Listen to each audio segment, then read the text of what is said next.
Our next storyteller made quite a splash at our last big live event in November, so we decided to bring him back because I had more questions for him than we had time to go over. He's traveled 6,000 miles through the Arctic under his own power and is a living Alaskan legend. His book is called Canyons and Ice, and it's available out in the lobby tonight after the show. And he'll be available to sign them for you as well. You can also find a link to his book on our website, darkwinternights.com. Please welcome Dick Griffith.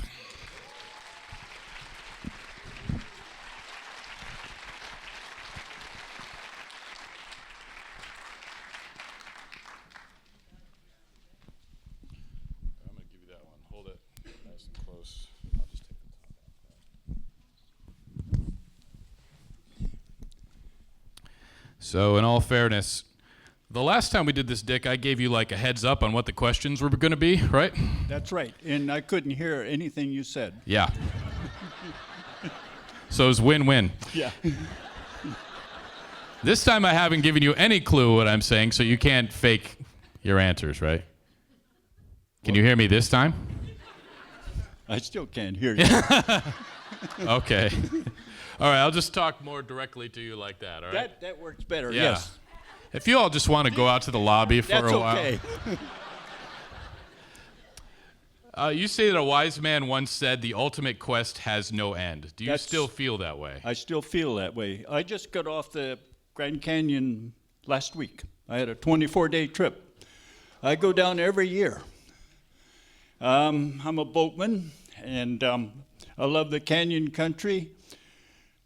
And it's one reason I lost it. I lost it, so I had to come to Alaska. But I still go back to Grand Canyon. I lost the Glen Canyon. There isn't a single person in this room has ever been to Glen Canyon. I lost the San Juan. And I lost part of the Green, so I moved to Alaska. But I still go back. The Grand Canyon hasn't changed all that much. Well, it has changed. You got to pee in the river now. They make you do that. You got to carry your poop out, too. And, I make 2 big pots of coffee every morning. Yeah. I don't know if I want to know where this is going. I drink 3 big mugs, and I get on this rowboat, and you don't want to go to shore. And I used to be able to pee halfway across the river. Now I pee on my shoes. That's good range, my friend. That's pretty impressive. I don't think I could make it to the edge of the stage, to be honest. Where are we going? Oh, we got to get to Alaska. I came back to Alaska in '54. I guess we're supposed to talk about climate, right? Or Alaska. I'll take either right now. Okay, climate. When I got to Anchorage, it was 20 and 30 below zero every winter, and people were dying in the streets, that's honest.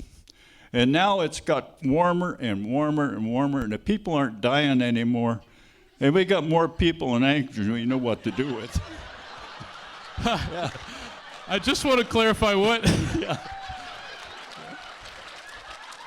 what you deem the problem to be here.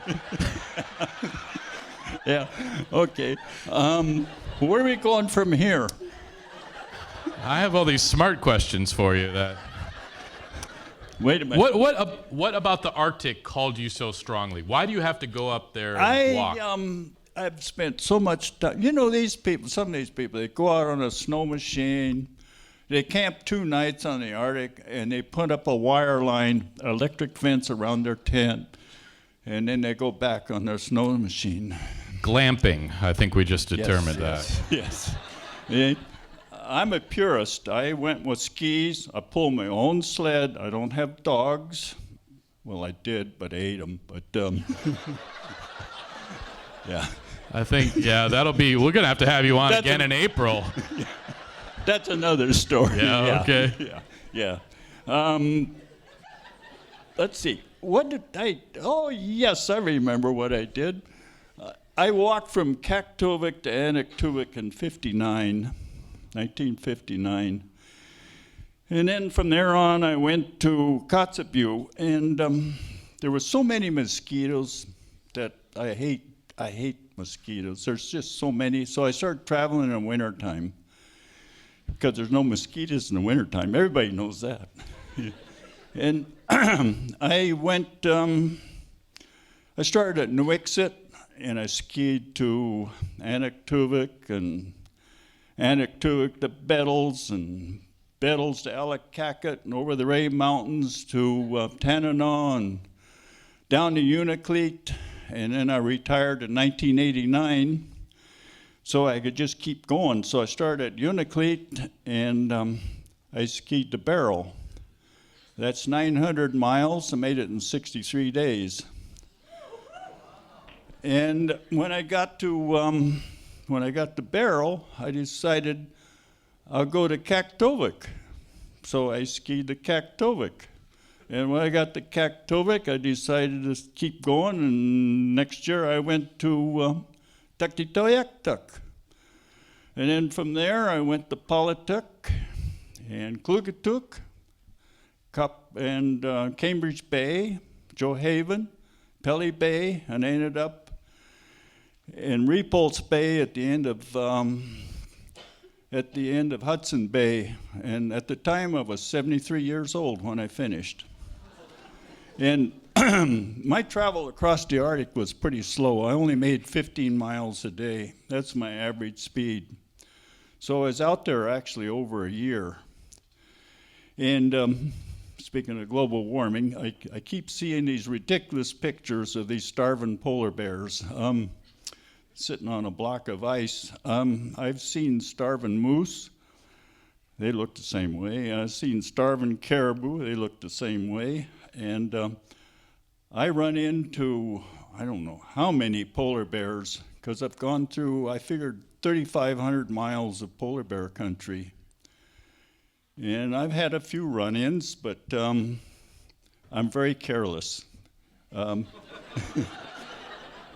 listen to me, but I sleep on my food. And I cook inside my tent. I never cook outside the tent. It's too hard to cook outside your tent. It's much easier to die of carbon monoxide. Is that what you're saying? A couple times. No big deal. Yeah.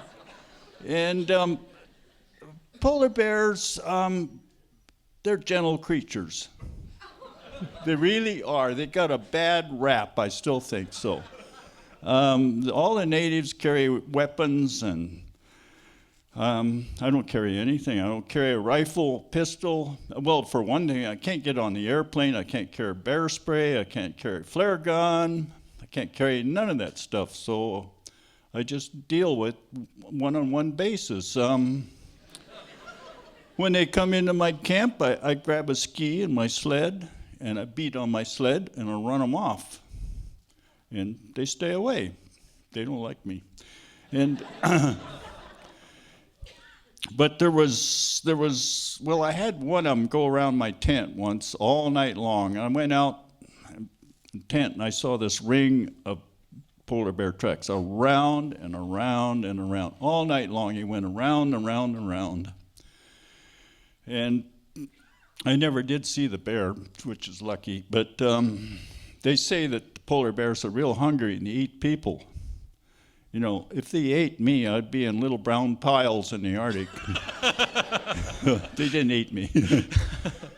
But I had one polar bear that I had to use my wits on. It was way over in eastern Canada. It was towards Johaven. And in the morning, I heard the crunching of snow, and then I saw the silhouette against my tent. So I yelled, and the bear went away, of course, but I knew I had to run it off, so I thawed out my zippers. It takes about 5 minutes to get out of a tent. The zippers are all froze. And I grabbed my sled and my ski, and I beat it, and I run the polar bear off, and I went back in, cooked up breakfast. I have a wood stove, by the way. I cooked up breakfast, and when I went out, the bear was laying about 50 yards from my tent, waiting for me to come out. You had to wait till after you had breakfast, probably. Yeah. It's like a 2-for-1. So I knew I had to get rid of this bear, and I didn't have any way, really. I ran him off again, but this time when he ran, we kept going sideways, and he looked back at me. I knew he wasn't going to stay. So I went back in the tent. By the way, I forgot to tell you, but the first time I went back in the tent, there was 3 great big slits in my tent. He had sliced his paw down, ripped my tent open. I didn't even know it because the wind was blowing. And he just missed my sleeping bag by about 4 inches. Anyway, I went back in and I cooked up, or I melted some, thawed out some fish strips, and I buried 20 Advil and 10 Tylenol in it. And I dropped it in my track, and the polar bear, of course, as soon as I left the camp, he picked it up and ate it, and he followed me for about 2 hours, and he just disappeared. Never saw him again. So don't let anybody tell you that polar bears are dangerous. They're not. Are there any children here? I just want to double check. Yeah. We might have to talk a little afterward. One thing I'm curious, you worked as an engineer. Why didn't you get a job in the outdoors? Why didn't you get a job working outside? Actually, I was at a desk job. I Yeah. just had to go look at runways. You know, we were just talking about Shishmref a few minutes ago. I worked on that for a long time. I worked on all the village runways, Anaktuvik, and Fairbanks, and Kotzebue, and Barrel, everywhere. I worked on runways. Why didn't you find, if you enjoyed the outdoors so much, why didn't you work in anything outdoors, a forestry person or something? I was a geologist, and I starved to death. Oh. Now you know. They don't pay you to stand out there, do I had they? to go back to school and get smart real quick. You mentioned this you kind of had to be at our last show, but I really have to follow up on this. You said at one point that it's really handy to have a work wife.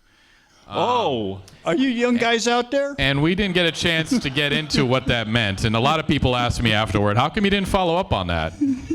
I'm doing that now. What is a work wife? A working wife is a wife that lets you go on all these trips, and she supports you. I didn't think those things existed. I thought it was like unicorns and working wives and a land with no taxes or something. So what does this look like? Describe to me what does a working wife look like? They can be very beautiful. Oh wow. Yes. Really? Yes, they can be very beautiful. I had a Hungarian wife, and she carried a big insurance and policy on me, of course. Go, honey, go, please. Stay as long as you want. Don't bring a gun. Yeah. That's too heavy. That's the way to overcome all this stuff, is carry an insurance policy. But you young guys, remember, if you got to get married, get a working wife. Don't mess around. That is for the kids, if you're listening, I would say. Take that to the bank. Yeah. A couple final questions here. Is there anything about the Arctic that scares you? This place scares me more than the Arctic. Public speaking? Look at all those eyes out there. Public speaking scares you more than the Arctic. There you go. You know, the biggest problem in the Arctic is the big blows. You get those blizzards that come and they wipe you out. They cover up your tent with snow, and you don't know if it's going to fall down, and they're bad. The big blows are. They're a little bit hard to survive. In extreme cold, that's nothing. Good. And then finally, do you like people? Some people. Okay. Dick Griffith, ladies and gentlemen.